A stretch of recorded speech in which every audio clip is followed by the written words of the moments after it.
Hello there, and welcome to A Film a Day with me, Jordan Woodley. The spice must flow. We are incredibly close to the Ava DuVernay adaptation of the classic sci-fiction, fantasy, epic, classic tome, I suppose, that is Dune. And in honour of that, I was delighted to be able to go and see a screening of the 1984 David Lynch adaptation of Dune. And this is definitely another case of a film that I am delighted to have seen in a theatre, because despite all of its flaws, despite the complicated relationship that David Lynch has with the film, and despite the fact that some people categorise it as a so bad it's good film, there is something that is quintessentially cinematic about it. And so there is something about the scale and the vision and the ambition of it that means it deserves to be seen in a theatre. Now, the so good it's bad, so bad it's good moniker is a difficult one where it comes to 1984's Dune. It's funny, really, and this is entirely unintentional on my part. It is a purely a occasion of serendipity. But if you've seen my so bad it's good films that I've been covering over the last couple of months, I've sort of been looking at creature features and practical effects and the evolution of films where there is something about it at its core that is good, whether it be, an effects team who have a really good sort of practical monster effect that they have, but they don't know how to make a film beyond it. Whether they have a source material and also sort of the practical effects, but again, in spite of those two elements, they cannot make the film. And then very recently, of course, I covered Roger Corman's Fantastic Four, where it was an IP, it was clearly a director with a vision and a passion for the source material, but ultimately what that came down to was budget and the fact that it was released by a studio who didn't really want to make the film, and as soon as they could, they shelved it. And that definitely is a bad film. But what's nice about seeing those films in that sort of escalation is the fact that David Lynch's Dune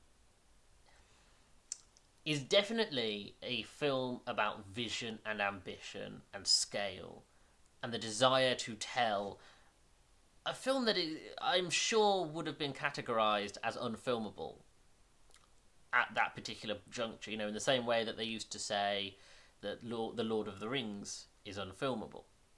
Because the scale of imagination, the realisation of that type of story just was inconceivable at certain points. And yes, we had Star Wars.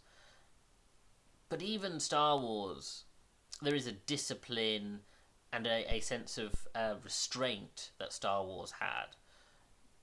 And I think where it would come to something like Dune, that restraint would constantly be grappling with the ambition of creating the grand epic that the story deserved to be. As I say, David Lynch hates this film. This is a film that I think is... It's funny because the so bad it's good thing, I understand why people would put it in this category. Because I'm sort of thinking at cross purposes, really. I have tried to read the book, the original Dune novel. It is not my kind of science fiction. It is just... And I don't know if it is just the style of it, whether it's just there is a certain style of science fiction that appeals more to me and this isn't it. I find that hard to believe because I do love epics about houses and sort of machinations layered with sort of mysticism layered with science fiction, so I struggle to believe that. But it's possible. But for whatever reason, I I only got a certain way through the novel of Dune before I had to stop reading it. And so, coming into this, of course, I went in thinking, okay, I have some knowledge of the novel, but I am not a die-hard fan. And I think that put me in a really good place, because I can see why this film struggles to find its people. Because on the one hand, you have the David Lynch people.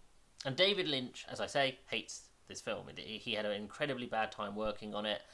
And people who love David Lynch's work would find it incredibly frustrating, because David Lynch is about mood and tone and colour. He if you see anything about David Lynch as a person, he is an artist. Literally, he is someone who loves painting. And I think that kind of attitude is much more in his filmmaking than a traditional narrative. And so therefore, trying to make this story was just not something he was on board with, and working with the studios famously was something he really struggled with. And so if you love David Lynch's work, you're not really going to be satisfied with this. If you're a fan of Dune, the original novel, you will find this adaptation disappointing, because, as I say, even the little that I have read of Dune, or the portion that I have read, the film goes in a very creatively different direction. I think for the better, not because I'm again slagging off the novel, because even objectively I appreciate that the novel is about quite complex lore that wants to build up a incredibly rich and diverse universe. But again, David Lynch is very much about mood and feel, and in spite of the fact that this film has so much exposition, there are moments that are more about the feeling of it than it is about the depiction of the text and creating recreating the story as was written down. And so there again, dissatisfaction will be found there. And then you have, of course, the mainstream audience. And this film, I honestly would think this film would be impenetrable to your more traditionalist mainstream viewer, because it's a combination of an incredibly... all the things I've said are in this film, where it is this incredibly heavy, lore-driven film about quite deep sci-fi storytelling that even fans of things like Babylon 5 and the deeper depths of Star Trek would buck at. And then you've got, of course, your Lynchian strangeness and the fact that he likes the sense of dream and reality, and he creates these sort of mood pieces. And there are certain moments, even within Dune, where it's not supposed to be a literal interpretation. You're supposed to just embrace the fact that this is not something you're supposed to read. You're supposed to just feel. And if you're a mainstream viewer, that means between those two things, it's just not going to be... It's going to be an incredibly difficult experience to unpack it.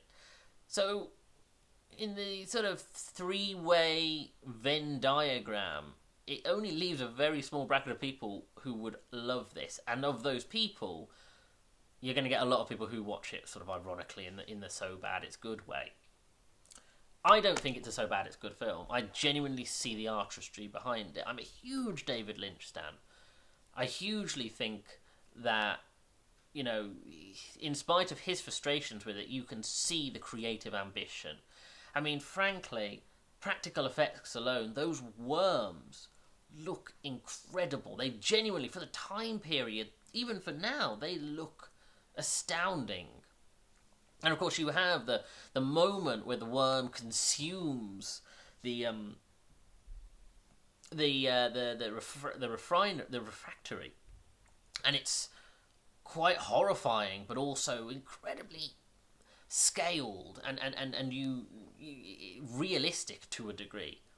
When you think of 1984, this is pre-Willow, post Empire Strikes Back, and yet I honestly think this, pre-Legend, you're thinking that kind of fantasy era, and yet it completely, this is the most expanded live action science fiction, science fantasy film that I can imagine possible at this time. And yes, it gets very melodramatic, and there are certain things that I'm not so keen on. I don't think particularly the Baron Harkonnen stuff works so well in this. I think visually it works, and I think there is this sort of grotesquerie of how they've depicted him, but I think he's played a little bit too straight, a bit too normal, and the actor has gone for a more traditionalist performance, whereas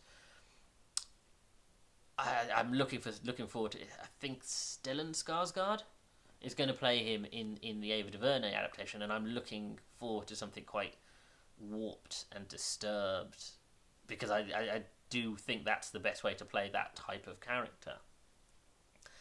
You know, and but like I say, there is something about it. The landscape is genuinely eye-catching. This is like Lawrence of Arabia levels of just beautiful scenery where you just want to look at the landscape and the worms swimming through the sand. It is phenomenal. And it's, I don't know, maybe perhaps for me, because it appeals to the fantasy lover in me and someone who loves that sort of lore world building.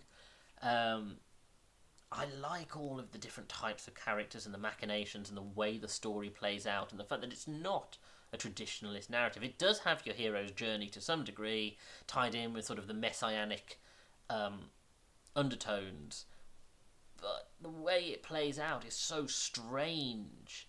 You know, when they introduce the character of Olia, the sister of Paul, and how strange a character she is, or you know, you have these strange dream-like sequences, and the thing about water is the life, and you know, and the spice must flow, and I find the sort of hypnosis of that enticing.